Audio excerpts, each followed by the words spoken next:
Purposely. Your life, God's purpose. Listen at onpurposely.com.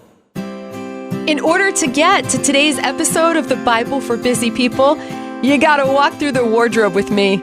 Hi, I'm Erica, your host, and yes, I love the Chronicles of Narnia.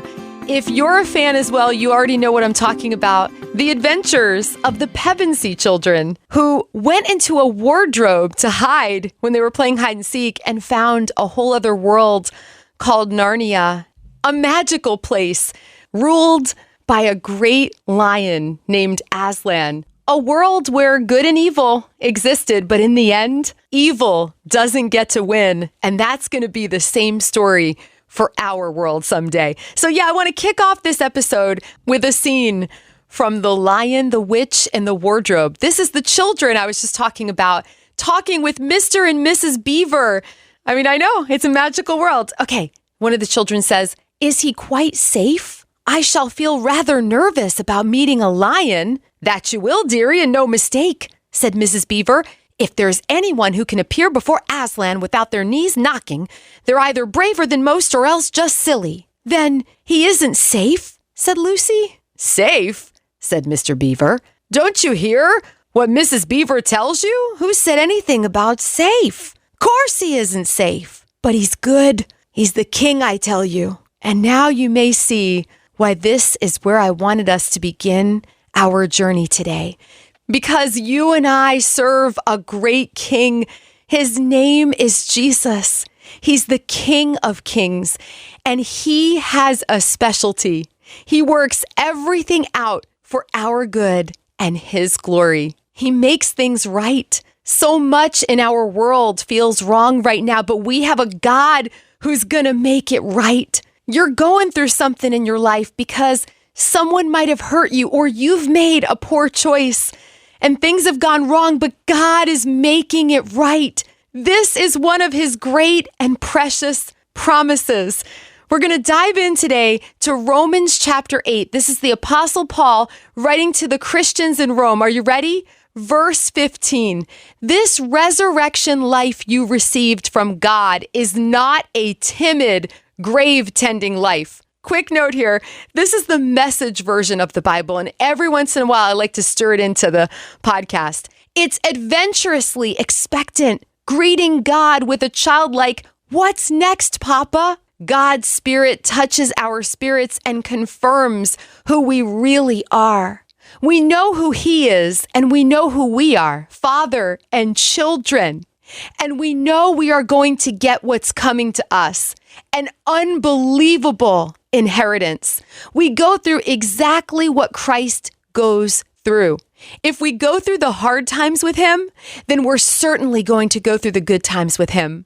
That's why I don't think there's any comparison between the present hard times and the coming good times. The created world itself can hardly wait for what's coming next. Everything in creation is being more or less held back. Isn't that interesting? God reins it in until both creation and all the creatures are ready and can be released at the same moment into the glorious times ahead. Meanwhile, the joyful anticipation deepens. Isn't that wonderful to consider? There are glorious times ahead. Ponder that today. Glorious times. Okay, verse 22 now. All around us, we observe a pregnant creation. The difficult times of pain throughout the world are simply birth pangs. But it's not only around us, it's within us. The Spirit of God is arousing us within. We're also feeling the birth pangs. These sterile and barren bodies of ours are yearning for full deliverance. That is why waiting does not diminish us any more than waiting diminishes a pregnant mother. We are enlarged in the waiting. Isn't that beautiful?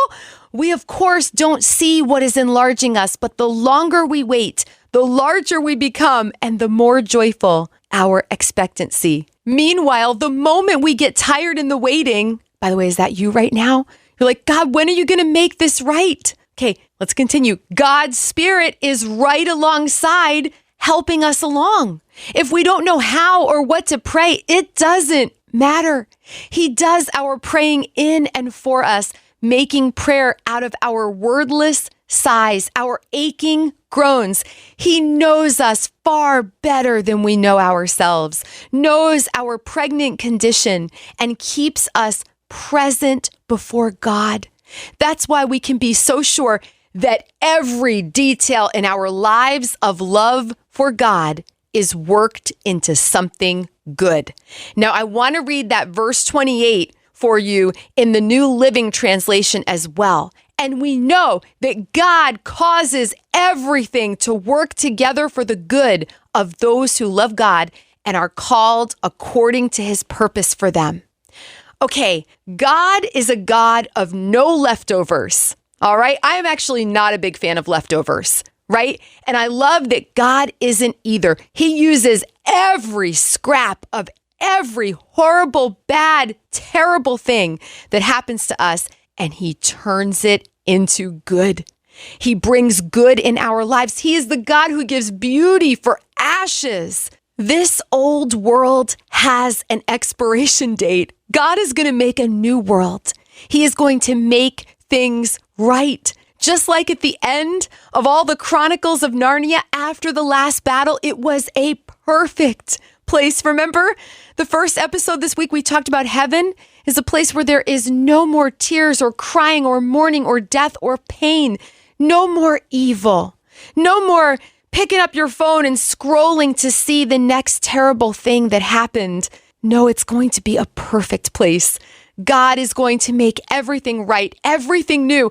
That's a promise that you and I can hold on to with both hands. God is a God who finishes what he starts. I think it's Philippians 1:6. Hang on a second. Let me look it up here. Yes, where Paul writes, I am certain that God, who began the good work within you, will continue his work until it is finally finished on the day when Christ Jesus returns.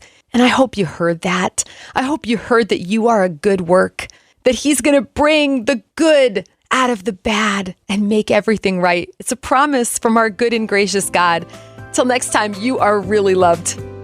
Thank you for making time for the Bible for Busy People today. If being part of this community is a blessing to you, it's super easy to share this podcast with someone you love. We're all about spreading the hope of Jesus like butter. So if you've got a moment to write a review, boy, we'd really appreciate that. Maybe you need a little prayer today, or you're ready to take that next step with God. I invite you to check out our show notes. You're going to find lots of encouragement there. This podcast is one branch on a tree called Purposely, a podcast network designed with practical podcasts to help you find and thrive in God's purpose for your life. If you've got a pulse, you've got a purpose.